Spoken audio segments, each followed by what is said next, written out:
एक छोटे से शहर में रहते हैं पंडित जी, जो न तो पंडिताई करते हैं न किसी पंडित के घर पैदा हुए हैं, लेकिन फिर भी पूरा शहर और अब तो इंटरनेट की बदौलत जाने कहां कहां के लोग उन्हें पंडित जी के नाम से ही जानते हैं। उनका असल नाम तो ब्रजभूषण है।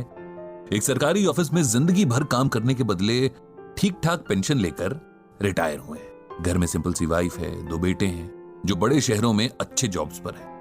अब सवाल ये उठता है कि दुनिया, यहां तक कि उनकी पत्नी भी उन्हें पंडित जी क्यों कहती है। इसके पीछे एक कहानी जो कि पंडित जी, मेरा मतलब ब्रजभूषण जी के जीवन में घटी सच्ची घटना भी है। बात उस दौर की है जब हमारे देश में कंप्यूटर रेवोल्यूशन शुरू ही हुआ था। तमाम बड़े सरकारी ऑफिसेज में कंप्यूटर लगाए जा रहे थे और एम्प्लॉइज को उन्हें चलाना सिखाने के लिए ट्रेनिंग दी जा रही थी। ब्रजभूषण जी हमेशा से पढ़ने और नई चीजें सीखने के बड़े शौकीन थे। उन्होंने न सिर्फ लिटरेचर बल्कि रिलीजियस किताबें भी बड़े इंटरेस्ट से पढ़ी थी। बल्कि उनकी पत्नी के शब्दों में कहें तो रामायण और गीता तो वो घोट कर पी गए थे। अक्सर घर और ऑफिस की महफिलों में बहुत सुंदर शब्दों में रामचरितमानस की चौपाइयां और गीता के श्लोकों की बड़ी सिंपल और इजी एक्सप्लेनेशन देते थे।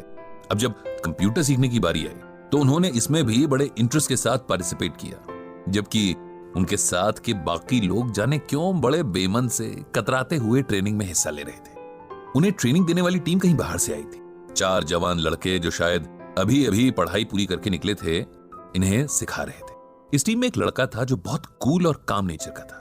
बड़े पेशेंस से इन लोगों को सिखाता था और कभी भी बेवकूफी भरे सवालों पर गुस्सा नहीं होता था। इस लड़के का नाम संदीप था। ब्रजभूषण जी को संदीप बहुत पसंद था। इधर कुछ दिनों से ब्रजभूषण जी देख रहे थे कि संदीप कुछ शांत सा रहने लगा था। उसके चेहरे पर हमेशा रहने वाली मुस्कान जैसे डिम सी पड़ गई थी। अक्सर कहीं खोया सा रहता और एक अजीब सी सैडनेस उसकी आंखों में बनी रहती। अब ब्रजभूषण जी एक्सपीरियंस्ड आदमी थे, जानते थे कि अगर इस एज में डिप्रेशन ने पकड़ लिया तो जिंदगी खराब कर देगा। इसीलिए उन्होंने संदीप से बात करने की सोची और एक दिन उसे डिनर पर घर बुलाया। संदीप आया और खाना खाने के बाद पंडित जी उसे साथ लेकर वॉक पर निकल गए। फिर बातों बातों में उसकी परेशानी का कारण पूछा, जिसे पहले तो वो टालता रहा, लेकिन फिर उसने अपनी परेशानी का रीजन बता ही दिया। दरअसल पिछले 5 सालों से संदीप किसी बड़े कंपेटिटिव एग्जाम की तैयारी कर रहा था और लगातार मेहनत के बाद भी तीसरी बार उसे फेलियर ही मिली थी, जिसने उसकी हिम्मत पूरी तरीके से तोड़ दी थी। उसे लगने लगा था कि उसकी जिंदगी के 5 साल बस यूं ही वेस्ट हो गए और अब उसका कोई फ्यूचर नहीं होगा। इतनी मेहनत के बाद मिले फेलियर ने उसे चौथे और आखिरी मौके के लिए भी मायूस कर दिया था। वो अब आगे एग्जाम्स की तैयारी नहीं करना चाह रहा था और कहीं ना कहीं अपनी फेलियर के लिए खुद को ही गिल्टी मान रहा था, यानी दोषी ठहरा रहा था कि शायद उसकी मेहनत में ही कहीं कमी रह गई थी। ये सब सुनकर ब्रजभूषण जी ने तुरंत संदीप को श्रीमद् भागवत गीता का यह श्लोक सुनाया। कर्मण्येवाधिकारस्ते मां फलेषु कदाचन मां कर्म फल हेतुर्भुर्मा ते संगोस्त्व कर्मणि। जानते हो संदीप, इसका मतलब क्या है, मीनिंग क्या है? ये श्लोक भगवत गीता के दूसरे चैप्टर का 47वां श्लोक है। जब अर्जुन रणभूमि पर अपने सगे संबंधी, अपने गुरु, भाई और दोस्तों को देखकर युद्ध छोड़ देना चाहते हैं, तब भगवान उसे गीता का उपदेश देते हैं। और गीता का ये श्लोक तो संपूर्ण गीता की समरी जैसा ही है। इसका अर्थ अगर समझ लें तो जीवन की सारी परेशानियां दूर हो जाए। संदीप ने पूछा कि आखिर क्या है इस श्लोक का अर्थ और इसमें ऐसा क्या है जो आप इसे हर परेशानी का सलूशन बता रहे हैं? ब्रजभूषण बोले, इसका अर्थ है कि हे अर्जुन, तेरा अधिकार कर्म करने में है, उसके फल में नहीं।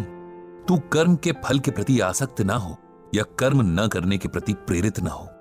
सिंपल वर्ड्स में कहें तो हम में से हर कोई कुछ भी करने से पहले उस काम के रिजल्ट के बारे में सोचता है। जैसे बच्चे पढ़ाई शुरू करने से पहले फर्स्ट आने की विश करते हैं। बिजनेसमैन दिन की शुरुआत में ही शाम तक मटेरियल पूरी तरीके से यूज हो जाने की विश करता है।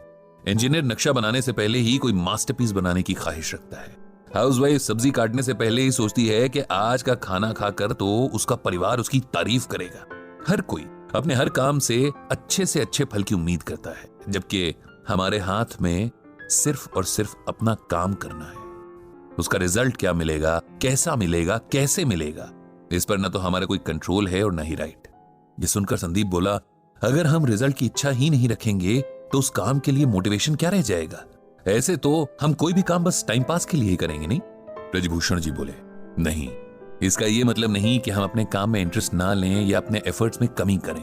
इसका मतलब ये है कि हम ये समझ लें कि हमारे कंट्रोल में सिर्फ हमारा काम है। उदाहरण के लिए, एक बच्चे का काम पूरे साल भर अच्छे से पढ़ाई करना है, लेकिन परीक्षा का रिजल्ट और भी कई बातों पर डिपेंड करता है, जैसे कई बार कॉपी चेक करने वाले के मूड पर भी। ऐसे में यदि नंबर उस बच्चे की एक्सपेक्टेशन से कम आ जाते हैं तो उसे ना तो अपनी एबिलिटी पर शक करना है, ना ही आगे मेहनत करने में कोताही करनी है। हमें हर हाल में अपना बेस्ट देना है। उसके बाद क्या होता है ये ईश्वर पर छोड़ देना है। किसान जब खेत में बीज बोता है, रात रात जागकर फसल को पानी देता है, तब वो अपना काम कर रहा है।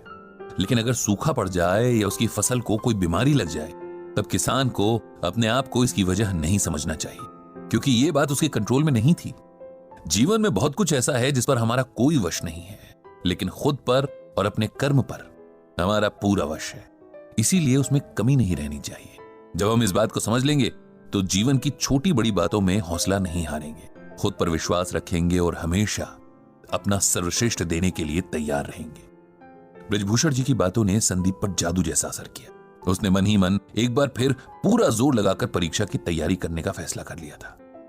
कुछ दिन बाद जब ब्रजभूषण जी के ऑफिस में कंप्यूटर ट्रेनिंग पूरी हुई और सिखाने वाली टीम को विदा किया जा रहा था, तब संदीप ने सबको इकट्ठा किया और कहा, हम सबको हमेशा कुछ न कुछ सीखने के लिए तैयार रहना चाहिए।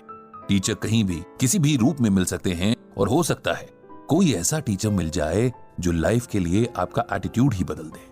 मुझे भी यहाँ एक गुरु मिले जिन्हें जीवन का बहुत एक्सपीरियंस है और इस अनुभव को बांटना भी आता है। ये गुरु हैं ब्रजभूषण जी, जिन्हें मैं आज से पंडित जी कहकर पुकारूंगा, क्योंकि पंडित का अर्थ होता है ज्ञानी, ज्ञान देने वाला। साथ ही गुरु दक्षिणा में मैंने उनके लिए एक ब्लॉग तैयार किया है जिसका नाम रखा है गीता ज्ञान। इस ब्लॉग से पंडित जी गीता के जरिए लोगों को उनकी परेशानियों में राह दिखा सकते हैं, उन्हें उम्मीद देकर नए ढंग से जीना सिखा सकते हैं।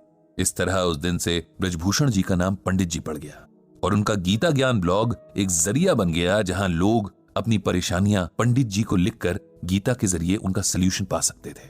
और ये गीता ज्ञान आप सुन रहे हैं कुकू एफएम पर।